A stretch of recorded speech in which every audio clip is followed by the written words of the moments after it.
Welcome back, everybody, to the 2-on-1 Fast Break podcast. We're gearing up for the NFL Championship round. Only 4 teams remain. And you know what else remains is Dan's undefeated record in these NFL playoffs.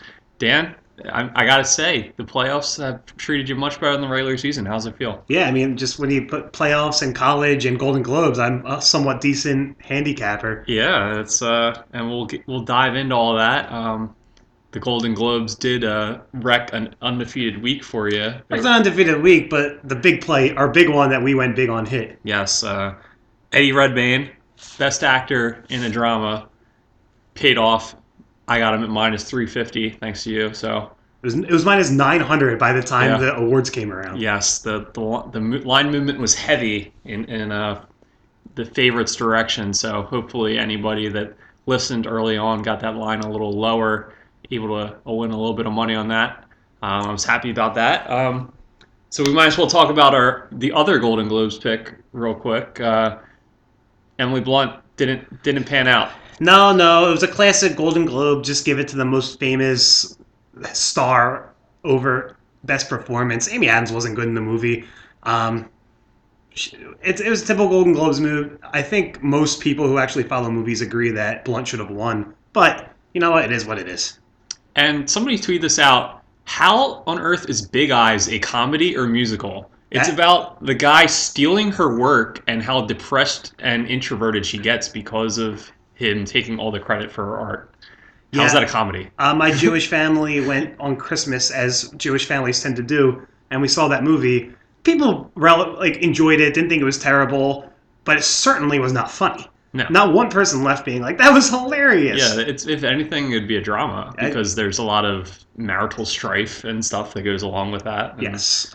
There was nothing funny about the movie. Yeah, that was them. I'm sure that was them saying, hey, Amy Adams isn't going to... She's not going to be Julianne Moore. Be Julianne Moore, so how can we get her an award? Stuck her in the comedy category, so... And if you follow on Twitter, I also added a very big long shot small bet on Jennifer Aniston, because I thought the 20-1 odds were just insane. I mean, Julianne Moore, the heavy favorite, did win, but 20-1 was a ridiculous line. I would take that again. All right. Well, hopefully it's not too many people followed along with that one, but gotta appreciate the Redmayne victory. That was the only one I was on with you, so I enjoyed the Golden Globes. And hopefully there's some bettable Oscar line this year. It seems like there's a lot of chalk. There's going to be a lot of no-brainers and a lot of categories where it's going to be in the minus 900, minus 1,000, which then you don't screw around with it. But hopefully we find something that has some value this year. Yeah, and so that's upcoming. We'll keep an eye out for those lines to be posted, and I'm sure we'll maybe have something to talk about then. So anyway, football, as most people I'm sure are tuned in for. I could go on about the Oscar noms all week, but whatever. Yeah, we'll go a little sports for them. So you had 2 plays in the NFL last week and a very exciting NFL divisional round, and they both paid off for you. One of which was the Seattle getting teased down to a pick'em. They won and covered outright, even with that line moving up. It closed around 13.5 in some places, and they won by 14, 31-17.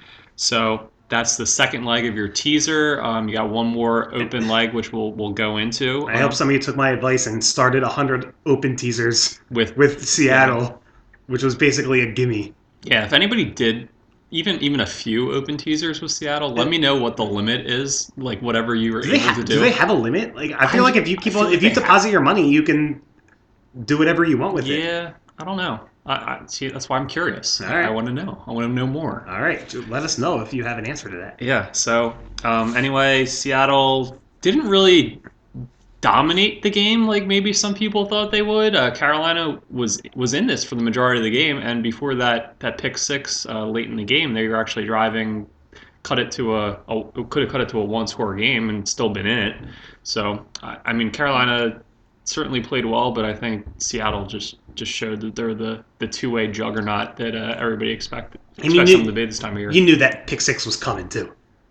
You kind of had a Cam feeling. Newton was not getting through that game without throwing a pick six. Yeah, he was definitely sailing a lot of balls. He was overthrowing some guys. He looked good at times too, but with the way Seattle can get after it defensively, even just a minor error and just leading a guy a little bit in the wrong direction can really just prove disastrous, and it certainly did on that play. Yes. But so obviously an easy cover for you with teasing that down to a pick 'em. So you got one, as I mentioned, one more leg of that open teaser, which we will talk about shortly. But your full play, 1 unit play for the divisional round, also was a winner, bringing you up to 2-0 in full unit plays on the playoff season. And that was Indianapolis. They were +7. Not only did they cover, but they won outright, 24-13. Possibly also ending the Peyton Manning career in the process. A lot of speculation about whether he'll be back next year. That's funny because you called this last week. I said that Peyton Manning looks like he's old and not the same, and you said he looks like he's hurt. And it's coming out right now that he is hurt, which when people were watching the game, as soon as the game was over, the huge narrative was Peyton Manning's done. Yeah. And I think the fact that he's hurt might put a little bit of an end to that. He said he wants to play next year. Elway said he wants him back next year, even with the new coaching staff that they'll have. Of course they want him back next year. Like the alternative is a guy he was taken in the second round and has never seen significant snaps in the NFL. And is most known for Vine, where he started running on the field thinking he was going to get into a game, only for Peyton Manning to say, not so fast. Yeah, sit down, young buck. But I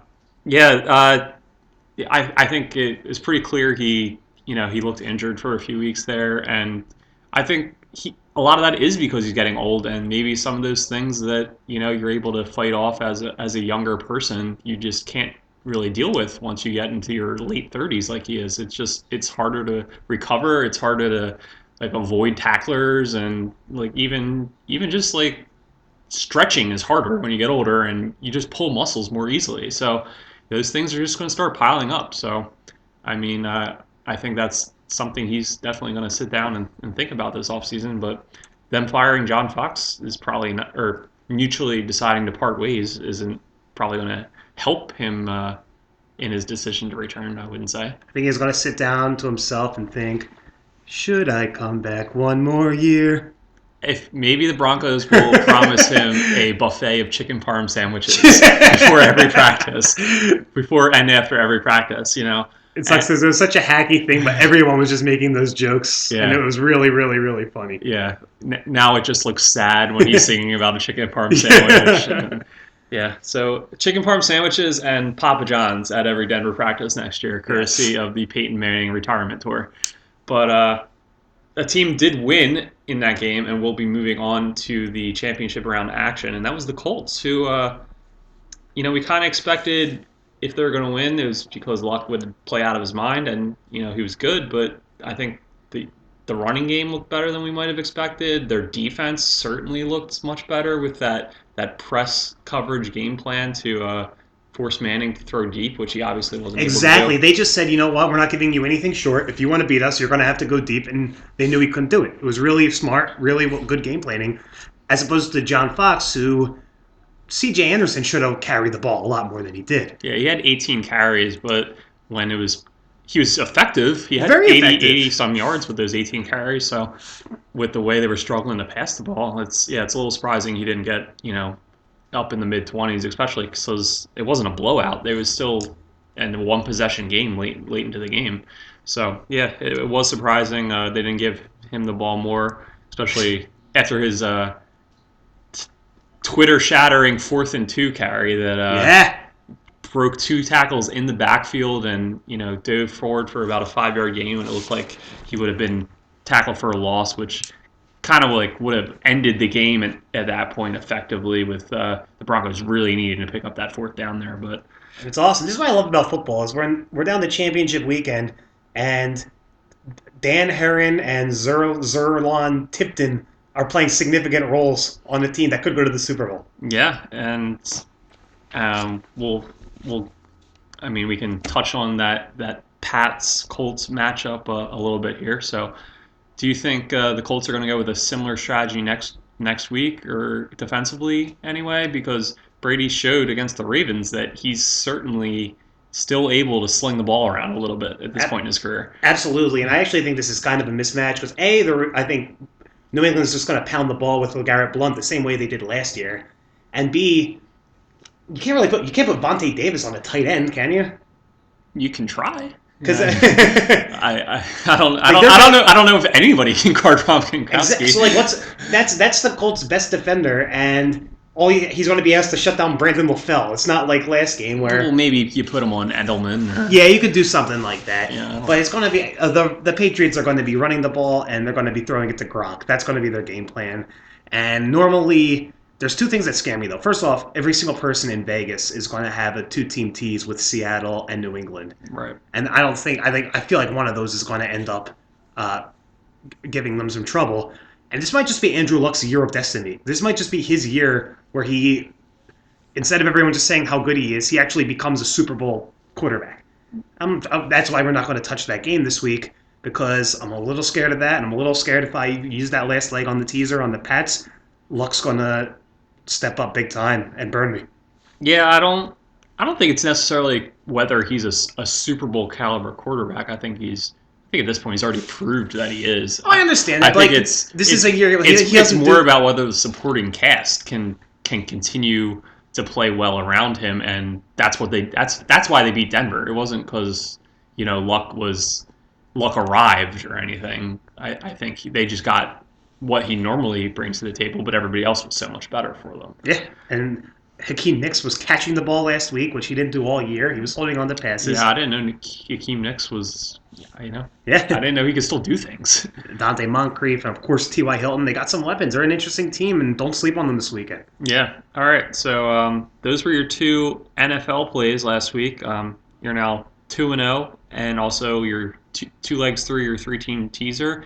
But you also won a game in college football. There was a pretty interesting game going on Monday night, and you had Ohio State plus 6.5. And not only did they cover as well, but they also won outright with a dominant 42-20 victory over Oregon, a score which doesn't even tell how truly one-sided the game was. No, they could have gone 60 plus if they didn't fumble Yeah, the ball. just 4 turnovers, just really doing everything they can to let the Ducks back into the game. But that Cardell Jones Ezekiel Elliott combination for Ohio State, that's something else. It was so much fun to watch. Those two guys were just such playmakers. Cardell Jones does not go down on first contact ever. No. And Ezekiel Elliott barely even faces contact ever because he's a beast. And he's so fast. Oregon is, they're widely considered the fastest team in the country. Elliott was the fastest. He looked like he had a turbo boost when he was breaking into that through the linebackers and secondary area. It was really something to watch. And how is that Cardell Jones' third collegiate game? No, and the dude, he didn't look overwhelmed. He didn't look scared or nervous. It's crazy. Let me tell you something. I want him on the Eagles. We'll talk about this come draft season, but I would love him. I would love to have next year, have Foles play out the last year of his rookie contract, a veteran backing him up, and Jones is the third stringer learning on the sidelines.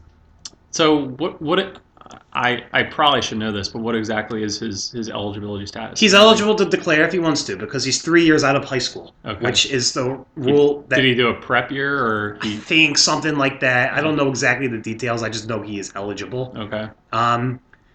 He made a couple comments last night and tonight making it seem like he doesn't think he's ready, but at the same time, I don't think his stock is ever going to be higher than this. No, this is. It kind of reminds me of when the NBA throws guys at the top of their draft board from foreign. It reminds me of Dante Exum. Yeah, exactly. It reminded me of Dante Exum. I was going to mention that. Like they have very limited film on him. Because the more they see of you, the more holes they find to poke into your game, rather than just saying, when you got somebody that has played 3 games, he's looked amazing in all of them. Like, what do you have bad to say about Cardell Jones right now? And you're going to have people talking himself into Mariota's a product of a system, and Jameis Winston isn't mature enough, and Brett Hundley isn't proven enough. So maybe this is the guy because all you had is those 3 games. Right. It's kind of like when Ryan Tannehill only had the one season as a quarterback after converting from wide receiver, and he ended up going in the top 10. All it takes is one team to really believe that person can be the guy for their franchise, and then they can shoot up draft boards. So if he does declare, it certainly will be very interesting. But This is just a super exciting game, exciting players, and you're going to give me Urban Meyer getting 6.5 points with 10 days to prepare. I'll take that any day. yeah, apparently that is more than enough because they looked ready and they looked like the better team out there. So, congratulations to the Buckeyes and all their fans out there, and All those who bet on them. all those who bet on them, and hopefully you listen to Dan. But that was an exciting game and a great way to end what was the first playoff season in college football. So that was that was the end of a really good weekend betting wise for you. You split in the Golden Globes, but you got your college football win and continued your undefeated streak in the NFL. So we'll dive into the NFL divisional round games, and as we talked a little bit about the New England Indianapolis matchup, you don't have a play on that one. It's something neither of us really feels too secure on either side. Very much a toss up game in our minds. But on the other side, you have Green Bay and Seattle, and you're going to close your 3-team teaser out with Green Bay plus 17.5. Talk to us about that one, Dan. Yeah. Sorry, it's not going to be an exciting week. There's only 2 games, and I don't really like the sides on either of them. But I really think it's a safe bet to take 17.5 points with Green Bay. I do think Seattle will likely win the game. I don't think they're guaranteed to win the game. But 17.5 points with Aaron Rodgers in a big spot like that is just way too much. Finish out the teaser with that. I think they could be down 24 points in the fourth quarter and score a crap touchdown for a backdoor cover, and that's worst case scenario. I just think it's going to be a very hard fought game. More than 2 touchdowns is plenty. This should hit. Yeah, they people like to point back to that week 1 game where Seattle beat Green Bay, but That's a so lot of people forget that Lacey went out with a concussion in that one. They were without Bulaga, their best offensive lineman. It was week 1. And it was week 1. Exactly. Devontae Adams had an amazing game last week. He wasn't even a factor in that one, and just a lot has changed. I think a lot of it boils down to obviously Aaron Rodgers' health and how mobile he is back there with that calf injury. But I think he proved last week that even if he's not 100%, he's still going to be able to do enough to get the job done. If not in terms of winning the game, then certainly at least be able to keep the Packers in it. Yeah, I mean, the Panthers were able to stay within 14 points. I expect the Packers to be able to stay within 17. Yeah, exactly. So we saw last week that Seattle, they played well. Russell Wilson had a really good game. It wasn't like they were having sloppy turnovers that was leaving Carolina to hang around or anything. Carolina was just able to stay with them. And at this point of the year, these teams are good. They're in the playoffs for a reason. They're not going to get blown out. Carolina, probably because they're in the NFC South. That's true. Probably why they were in. But Green Bay, I think it's safe to say, is a far superior team to the Panthers. And if the Panthers were able to go toe-to-toe for 50 minutes with Seattle, and I don't see any reason why Green Bay can't at least hang around. So you just can't see Aaron Rodgers getting completely blown out like that. No, exactly. Yeah, and like you mentioned, anytime you would even need Aaron Rodgers getting a backdoor cover for you, possibly against a prevent defense, you would still feel good about that situation. But I don't even think it approaches that. I think I think it's going to be a close game, and I think the Packers have an outside chance to win it, depending if Rodgers is 95% healthy back there. Mm-hmm. But even so, I think it's a close one. So that's why you do those 10-point teasers to make questionable decisions much easier decisions for you. And hopefully this will close it out and we spent 3 weeks and it'll count as 1 win. Yep. But 1 win's better than 3 losses. Very true. I think that's betting 101. I think I read that in a handbook somewhere. So we'll close it out. That's the end of the picks for this week. But one other thing we wanted to talk about, we thought was an interesting topic, was the question of whether Ezekiel Elliott should be or would he be best served sitting out a year until he is draft eligible in the 2016 NFL draft. We talked about Cardell Jones and him entering the draft possibly when his stock is at the highest. I think you could say a similar thing about Elliott after his championship performance. So, Dan, I know you feel pretty passionately on this topic, so why don't you give your opinion of the potential for Elliott or any player really in a similar situation sitting out a year before he enters the pros. Yeah, I would love nothing more than for Ezekiel Elliott or somebody of his caliber to begin this trend, because I think it's criminal that these players are not paid. I think this guy had one of the greatest games I've ever seen a running back at any level have last night, and now there's a chance that week one next year he tears his ACL and loses all of his first round money that he's probably going to get, loses millions of dollars. Yeah, they have things like draft insurance, but draft insurance isn't going to make you come back from an injury. Uh, I think they need to start paying players or expect to see the players do stuff like that. I'd like to see an alternative to college come up, maybe some sort of semi-pro league like what hockey has in juniors, where if you don't feel like going to college, you could go to a league like this that maybe pays you a little bit of money to get better and show your skill set. And then when you're eligible, you could still be drafted by the NFL. I have very, very, very strong feelings about the NCAA. I think they're a crooked organization. I think they're scumbags. They make millions and millions and millions of dollars, and then they don't give the people who are doing the hard work on the field a cent, and then they always hide behind that same defense. Oh, they get a free education. Like the fact that they get to pull up a chair in English 101 is anything near the millions and millions of dollars that the NCAA brings in a yearly basis on merchandise, on jerseys, on ticket sales, on stuff like that. I was at an Ohio State bar last night. It was a bar in Philadelphia that they shut down for Ohio State fans only, and degenerates like me who bet on Ohio State and acted like I was one of them. But every single person in that bar had an Ohio State shirt.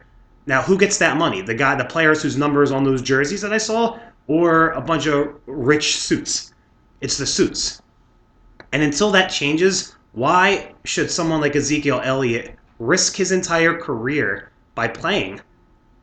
And having happened to him what happened to Marcus Lattimore. Yeah, that's exactly who I was going to bring up. That's kind of the go-to guy for proponents of players sitting out is Lattimore, who was, he's probably the most promising running back to potentially enter the pros in the last half decade or so.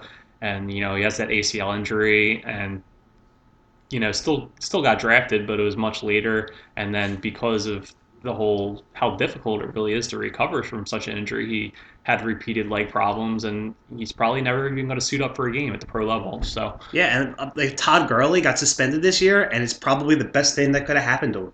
Yeah, he got suspended, had to sit out, so it lowered the risk of injury, and he's still going to be a first-round pick projected, even in an era where running backs are considered less valuable and less of them go in the first round because of how talented he was. He's still considered a first-round guy, and he'll get to see whether or not that's the case, rather than potentially getting injured in Georgia's bowl game in mid-December and potentially sliding all the way down on the draft.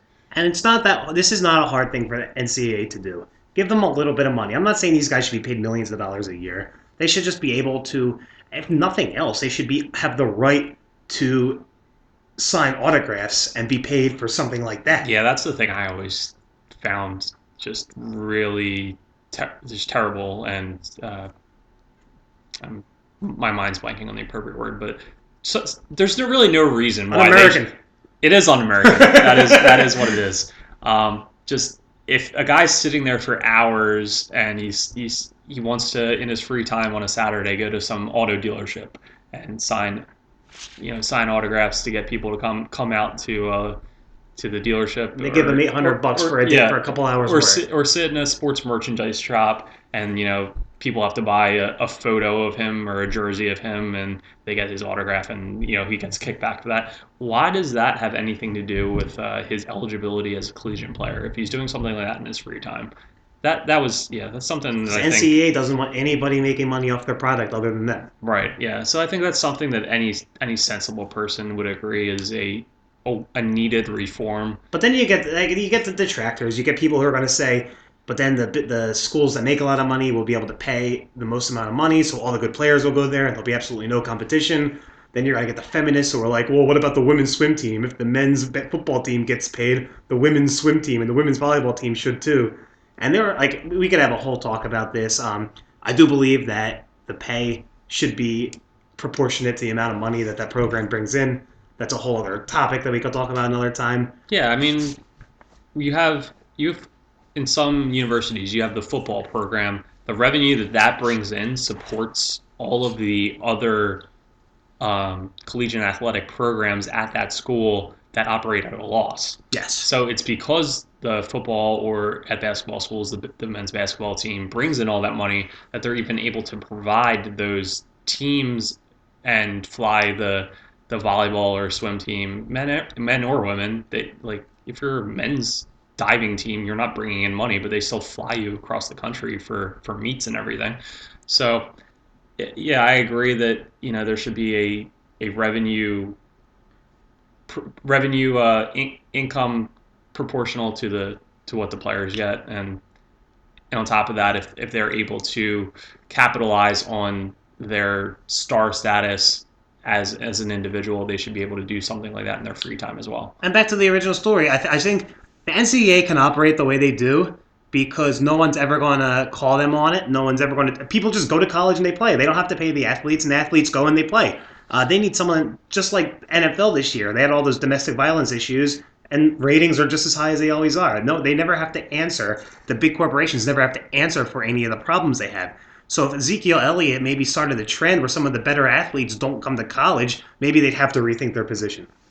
Yep, and we saw it wasn't quite as big as that might be, but we saw something like the Northwestern football team threatening to sit out and try to unionize. And there's been small steps in that area, and that's why a lot more people are talking about these kind of things, not only this year but the last couple of years. So we'll see where it goes, and if something like that was to happen with Elliott or somebody else, I think it'd be really interesting and just a good step in the right direction. So that's it for this week, and we'll be back next. I guess we're not. Dan, you don't have anything you want to talk about for the Pro Bowl, I guess. No, we'll be back in 2 weeks. We'll be back in 2 with weeks our really fun Super Bowl prop show. Yeah, we'll do. We'll have a breakdown of the Super Bowl, the matchup itself, and as always, all those exciting and fun and random and just asinine props that will be available to you. So we'll have a lot to talk about then.